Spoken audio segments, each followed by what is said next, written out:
But in order to get off of this hamster wheel, you have to be the one to approve of yourself. You have to be the one to validate yourself, because that self-validation and that self-approval is unwavering. Hello, and welcome to Learn to Love You, a channel and a community where I want to help you to learn to love yourself, because learning how to do so has changed my life.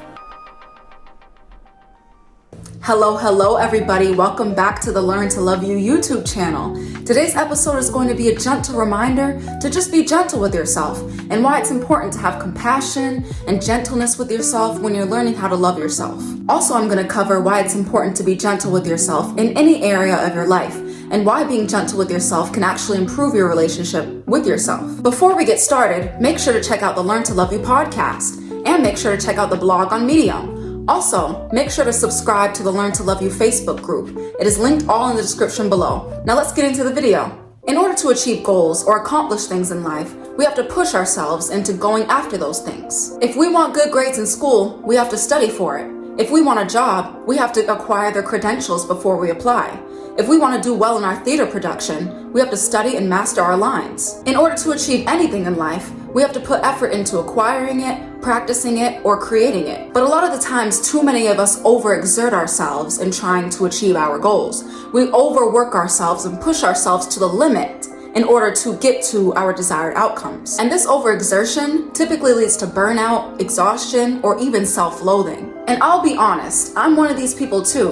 A lot of the times I put too much pressure on myself to achieve things or acquire things or go after certain things. I really tend to overwork myself sometimes. And when the people in my life tell me that I should quote unquote take it easy, it typically never sticks with me. But recently I found that when I overexert myself and put too much pressure on myself, it always leads to me just feeling exhausted, unmotivated, and not willing to continue what I'm working on. And in most cases, this leads to me feeling disappointed with myself rather than proud of myself because I put too much pressure on myself to be quote unquote perfect. There's a concept created by Aristotle called the golden mean. It's the idea of finding a middle ground between two extremes, one of excess and one of deficiency. Basically, it means to find a healthy balance with anything that you do in life, including your work, your goals, or your aspirations. Society has conditioned us to believe that we must have an excessive amount of everything.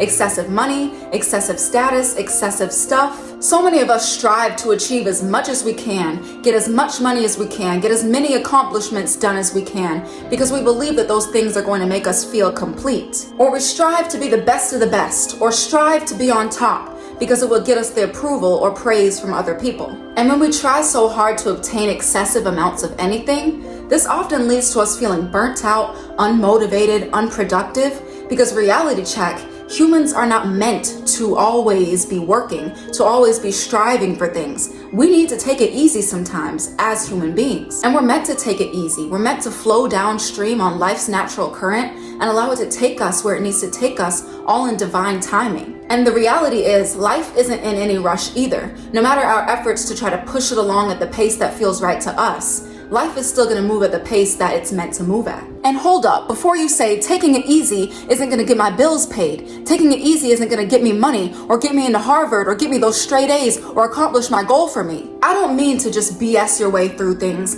not try, give up, do a halfway job at achieving your goals.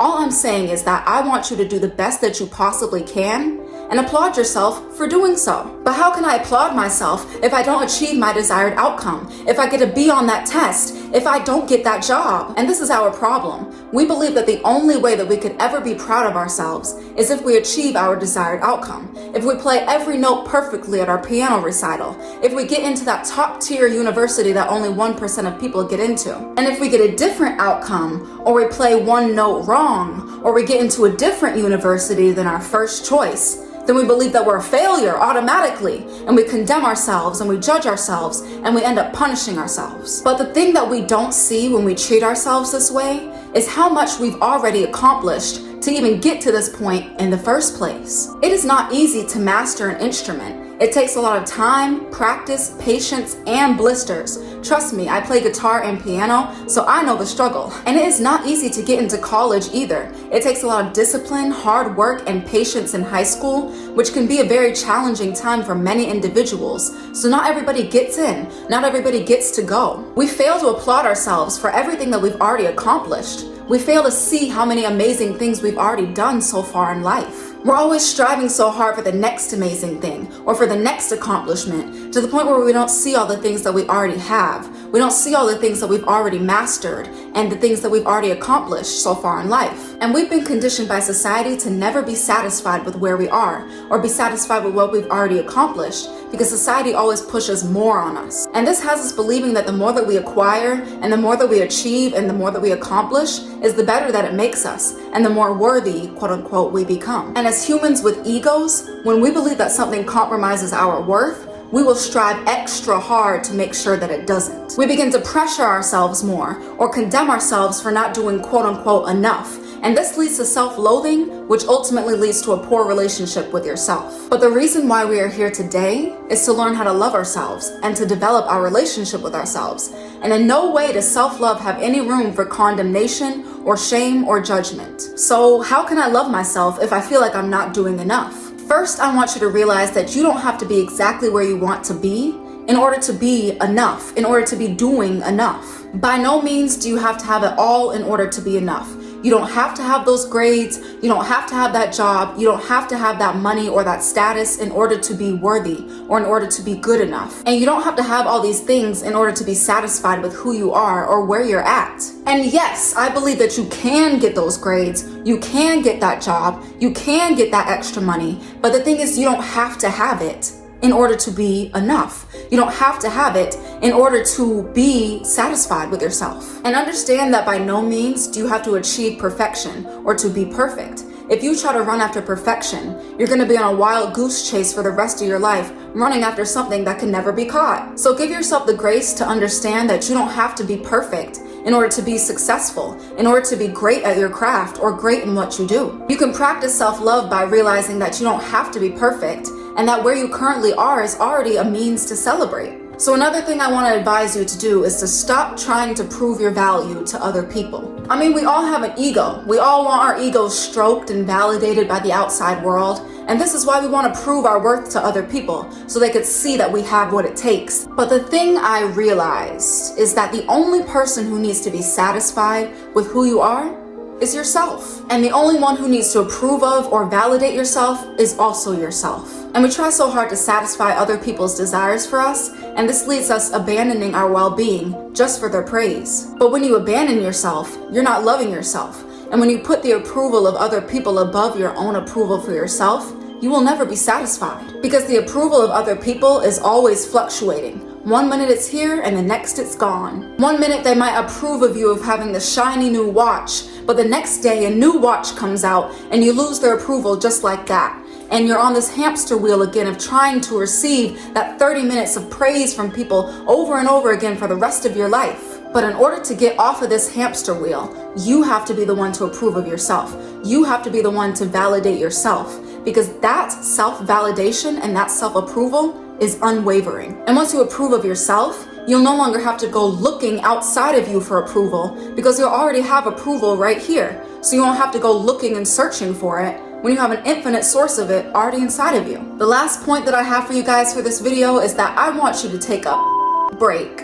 It is okay to just hop off the train every once in a while and give yourself time to rest. Give yourself a break. Give yourself the grace to just take time to not think about this thing. Because believe it or not, the more that you strive to go after something without rest or without breaks, is the more of a poor job that you will do, because you'll become unmotivated, your production might not be as clean, it might be more sloppy, all because you need rest in order to recharge and to do a better job at whatever it is that you're doing. Recently, I've had to tell myself this. I'm studying to get my license as an insurance broker right now, just something on the side as I try to achieve my dreams with Learn to Love You. But this past week, I was in tears, stressing myself out to try to pass this exam in a week, to the point where I realized that I'm doing a worse job right now at this thing because I'm not giving myself the grace to just take it easy and to take a break. So I encourage you, make time for your achievements, but also make times throughout the day to just let go of them. Because the reality is, they do not have to be in your mind 24/7 in order for you to succeed at them, in order for you to accomplish them. So just get up and dance a little bit, sing, go to the park, watch a funny movie, allow yourself to just let go for once. Because we take life so seriously, and we're always walking around with sticks up our believing that that's the only way that we'll ever achieve things in life. But who says that you can't have a little fun and chase your dreams at the same time? This is a picture of Earth from outer space. The life we live today won't be here in 100 years, and we tend to believe that this small pocket of time that we roam the earth on is the end-all be-all. But in the grand scheme, all that we worry and stress about right now will ultimately dissolve. That mistake that you made today, that test that you might have failed today, that dollar that you might not have earned today, it's all so small in the grand scheme. And I'm not trying to invalidate your feelings with a loss, but just realize that there's always an opportunity for you to learn from these things. There's always an opportunity for you to succeed still, even if you do fail. So I encourage you to just make time to laugh today and lighten up, because I guarantee you that God, the universe, whatever made us, whatever put us here, did not intend for humans to be such serious creatures. Admit it, we're all pretty silly at our core. But on a final note, in order to love ourselves, we have to accept where we currently are and applaud ourselves for the things that we've already accomplished. You would most likely applaud a friend for their efforts, so why not do the same for yourself instead of tearing yourself down? Because in order to love ourselves, we have to give ourselves the grace to fail and to mess up and to make mistakes, but also be the one to hold our hands through it all. But we also have to be our biggest cheerleaders and applaud ourselves and uplift ourselves and praise ourselves for the things that we've already accomplished. And we also have to be gentle with ourselves, just as we would be gentle with a child. In the grand scheme of things, we're all children. We've only been here for such a short time. And we are children because we're just trying to figure things out. We're all doing the best that we can with the knowledge that we have. So give yourself the grace to make mistakes, to mess up, and treat yourself with gentleness even when you do. And as your homework assignment, I want you to look at all the things that you've already accomplished and tell yourself, I am proud of myself for achieving blank. You can fill in the blank with whatever it is that you're proud of achieving, no matter how big or how small. And see how good that feels to tell yourself that you're proud of yourself instead of condemning yourself. See how much better that feels when you uplift yourself? But self-love is a quest. It's a never-ending journey that we must go on in order to have happier and healthier lives. So allow me to take this journey with you and allow me to be your guide along the way. And we will learn to love ourselves together, day by day, little by little, and piece by piece. Thank you guys so much for watching this video. If it taught you something, please like. It definitely pushes it out to the algorithm. Please hit the subscribe button if you want to be part of this journey with me. Also, make sure to follow my socials. They will be listed right here. And don't forget to check out the Learn to Love You podcast and the Learn to Love You blog on Medium. I'm really trying to push out this community to as many people as it can reach. So this is why I started 3 platforms, the YouTube channel, the blog, and the podcast, because I really want to spread the word on how to love yourself. I want to create a big community of self-lovers, and I know that we can do this together and we can uplift each other, and that is my wildest dream for this project. I want you to be gentle with yourself today. I want you to treat yourself with kindness, and remember that I believe in you, but I just want you to believe in yourself. I'll see you next time.